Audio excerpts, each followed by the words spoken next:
very best. Right now, we're excited to have a look at a rematch of that final because we will see the yellow jersey of M.Picklum taking on Lakey Peterson. And Molly, to Kaipo's point, exactly. We've seen surfers on waves, kind of bomb waves this morning. Maybe not attack as much as they might do. Let's see how the read improves throughout the morning, throughout the day, as we'll get an opening sort of tentative outside section from Lakey. She just feels her way through the initial part of the ride and then trying to get hold. This one will cup out here. You can see the wave in front.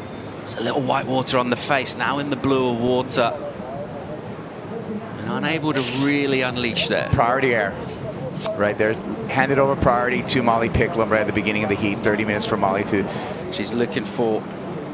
And interested to see her have a little look around, and she'll swing here. M.Picklum, world #1, gathering speed off the bottom. Just shows a slightly different line by drawing out the initial carve and turn. Just joining up the dots through this section, pacing things out, and then onto a bit of steepness and gets right up there. So a vert hit from her.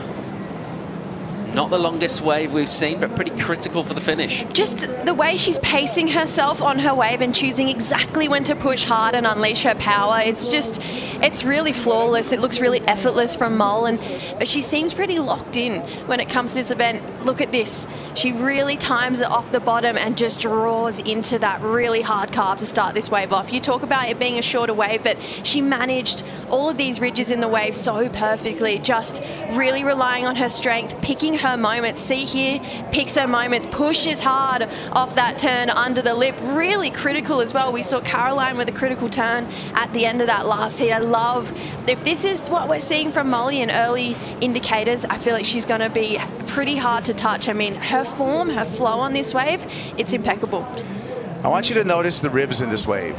It's a difficult wave to surf. You got a lot of that reverb. You got a lot of those ribs that you can see right here on this drone angle of this wave. Reason being, we're at the high tide mark right now. So you're getting more of that water reverb coming off the rocks, coming off the beach, making it a little bit more difficult. That's going to change as the tide turns. But for right now, I'm paying attention to these high tide ribs. Yeah, and Lakey, she got a wave as well. So this is the managing speed that you've been talking about, Kaipo, just needing to highline and pick your moments. I mean, competitor's dream to surf pumping J-Bay, and solid J-Bay too. See if Lakey can get hold of this. Here she goes, live action, draws out the bottom turn, and then gives it a good swing, carving, displacing water, keeping the speed up as well, and then straight into the bottom turn, holding that rail. She'll just chop that one a little short and get going down the line, looking for more open face to carve up again. Beautiful flow throughout and control. Now, critical on the inside. Had to go high and then just get down. Doesn't get a maneuver to finish, but a much better wave from her, and she's in the heat. Really love that.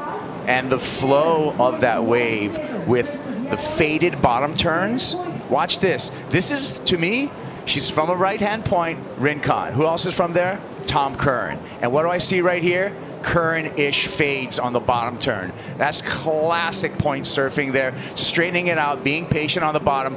One line, back to the top. Knowing when to high line it, knowing when to low line it. And this one, she just brings around, and I like that hesitation, that fade. That's beautiful point surfing. Yeah, I just feel like she was really fluid on this wave, just knew exactly when to start to really drive harder. And there was not a lot of downtime between her carves as well. She really held out these long, drawn-out bottom turns. Look how long she held that bottom turn for, and then really just unleashed when she came through the top of this wave. The only thing is, I know it's a big, impactful section there, but I feel like those finishing turns are going to be super crucial. And thinking that Molly kicked off with a 717, you're probably going to want to hit those end sections. Live action will pick up Picklum streaking through. Bit of a bomb for her here, connecting the energy and relentless in terms of where she is on the pocket. So much more pockety type wave, and she'll just tap into that energy. A big hit from her.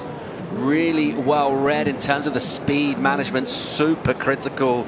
And you'd have to think that's going to be another big number for Molly. Insane. That really contrasts what we saw with Lakey. But this is far more aggressive from M.Picklum. She gets the double pump bomb turns, but her top turns, just put a little bit more effort into it, right? And shorter radius, right up in the lip, you can see there. Aggressive again, triple pump bottom turn there. So a big contrast between these two surfers in this exchange. Oh, Mol, she's just on fire right now. There's nothing else you can say. Look at her flow, her timing with this wave, and just how hard she's pushing through every single turn. Molly has an incredible relationship with this wave, and I think she knows it. Just the way she's laying into these turns, picking her sections, and then just not holding back when something comes her way. Critical section here. She goes up and pushes so hard into that. That tail stayed up on top of that. With just majestic shape on this iconic point break. Here's your defending champ,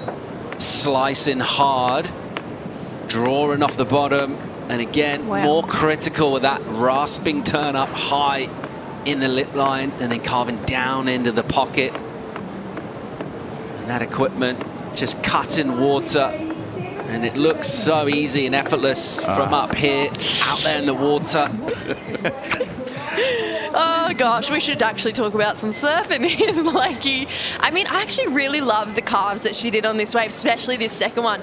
Held that rail for a lot longer than we saw than that first wave, but this is where the body language starts to change, like Kaipo mentioned. I mean, you could see just a little bit of frustration coming down the line here. Didn't have that big end section bowl she was really hoping for and chasing.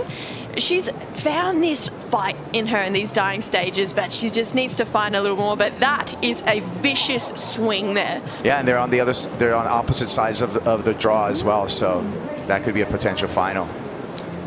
Yeah, just free surf time for Lakey. Get a good one. We've seen surfers get waves at the end of heats in the crowd, just willing them to pull into big sections as they stretch out. We'll watch live action from Molly. Little late takeoff, kind of grips the face, and then flowing and cruising, setting up, and unleashing, just wrapping a carve in the pocket, and then nudging the speed up. And again, pushing really hard. Really nice form from her. As both arms go back, she just lays in a dynamic turn. That was smart. Just kicking out and not risking her board for the upcoming semifinal. And this is the free surfer, Lakey Peterson. Just enjoy it. 6 straight heat wins for Molly Picklum. The numbers impressive. However you look at them, she's won 9. Getting involved on the rocks there. Molly should just look to try and keep that board off. And on high tide, that sweep that surges down the point.